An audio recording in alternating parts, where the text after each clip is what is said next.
Hello दोस्तों, SBI के current accounts की सीरीज़ में आज हम बात करेंगे आर्थिया करेंट अकाउंट की। आर्थिया करेंट अकाउंट जो है ये मेनली उन ट्रेडर्स के लिए है जो फार्मर के गुड्स को और जो फार्मर्स का प्रोड्यूस होता है, जो फार्मर का यील्ड्स होता है, उनको लाके मंडीज़ के थ्रू जो है मार्केट तक पहुंचाते हैं। तो ये जो है इंडिविजुअल नहीं होंगे, इसमें जो है एक पूरा सेगमेंट आता है, एक पूरा ग्रुप आता है, एक ऑर्गेनाइजेशन के फॉर्म में ये काम कर सकते हैं या कमेटी होती है। तो उनके पास में एक एग्रीकल्चरल प्रोड्यूस मार्केट कमेटी का रजिस्ट्रेशन सर्टिफिकेट होना चाहिए, जिसको बोलते हैं आर्थिया रजिस्ट्रेशन सर्टिफिकेट। तो एपीएमसी के द्वारा ये सर्टिफिकेट दिया जाता है। और अगर आपके पास एपीएमसी का सर्टिफिकेट नहीं है तो जिस भी स्टेट में आप उसको डीलिंग कर रहे हैं, जिस भी स्टेट में आप ट्रेड कर रहे हैं, तो वहाँ की स्टेट गवर्नमेंट जो है वो अपना एक सर्टिफिकेट प्रोवाइड करती है, एग्रीकल्चरल सर्टिफिकेट। तो वो सर्टिफिकेट आपके पास होना चाहिए। आपकी जो भी आप काम कर रहे हैं वो कंपनी आपकी प्रोप्राइटरशिप में हो सकती है, पार्टनरशिप में हो सकती है, एचयूएफ हो सकती है, हिंदू अनडिवाइडेड फैमिली, या कोई भी फर्म या कंपनी के नाम से आपने रजिस्ट्रेशन लगा रखा है, तो कोई दिक्कत नहीं है उसमें। अगर आप फॉर्म्स में आते हैं तो आपके पास आपका पूरा केवाईसी डॉक्यूमेंट होना चाहिए, जिसका यहाँ पे ज़रूरत पड़ेगा।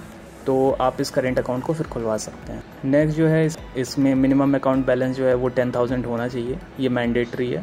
और अगर आपका मिनिमम अकाउंट बैलेंस जो है इससे कम हो जाता है तो 500 रुपये प्लस जीएसटी जो है मंथली इसमें चार्ज लगेगा।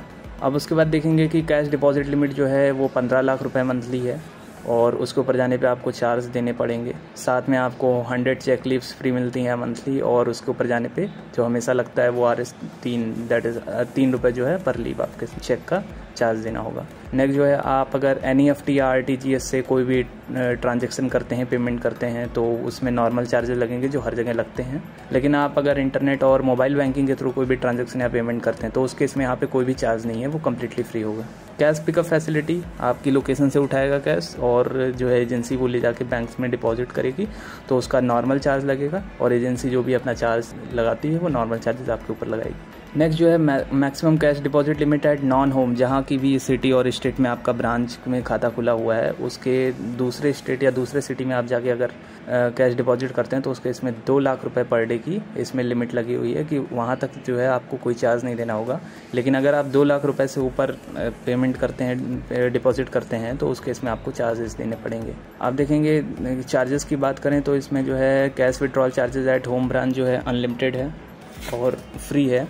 और अगर आप नॉन होम पे जाते हैं तो उस केस में जो है कैश विड्रॉ अगर करते हैं नॉन होम ब्रांचेज में, मतलब दूसरी सिटी या स्टेट में आप अगर कैश विड्रॉ करते हैं तो उस केस में 1 लाख रुपए जो है पर डे फ्री है। इसके ऊपर जाने पे आपको चार्जेस देने पड़ सकते हैं। आप डिमांड ड्राफ्ट्स की बात करें तो इसमें भी नॉर्मल चार्जेस हैं, और SMS अलर्ट्स फ्री हैं एज यूजुअल। करेंट अकाउंट में SMS अलर्ट्स हमेशा ही फ्री होते हैं, कोई भी चार्जेस में नहीं देना होता है। सेविंग अकाउंट्स के केस में चार्जेस लगते हैं।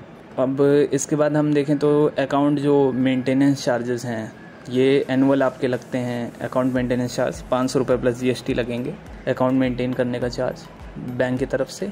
और अगर आप आर्थिया कार्ड वगैरह बनवाते हैं तो उस केस में जो है आपको फर्स्ट टाइम ये फ्री होता है, और उसके बाद जो है हर साल जो है मेंटेनेंस चार्ज लगता है 125 रुपये प्लस GST, ये आपके अकाउंट से कट जाया करेगा। तो अगर आप मतलब फार्मर के प्रोड्यूस जो है, उनका जो यील्ड है, उनका जो प्रोडक्शन है, उसको ला के ऐसे मार्केट्स में सप्लाई करने का काम करते हैं, तो आप जो है इस फैसिलिटी का यूज़ कर सकते हैं करेंट अकाउंट ये खुलवा के SBI में, जिससे जो है आपका पेमेंट और ट्रांजैक्शन काफ़ी आसान हो जाएगा, और कोई भी इसमें लिमिट नहीं होगी, और अच्छी फैसिलिटी होती है इसमें। आप इसको यूज़ कर सकते हैं नियरेस्ट ब्रांच में विजिट करके, या ऑनलाइन यहाँ पे फॉर्म्स वगैरह अवेलेबल होते हैं, वहाँ से उठा के और नियरेस्ट ब्रांच में जाके आप ये करेंट अकाउंट खुलवा सकते हैं।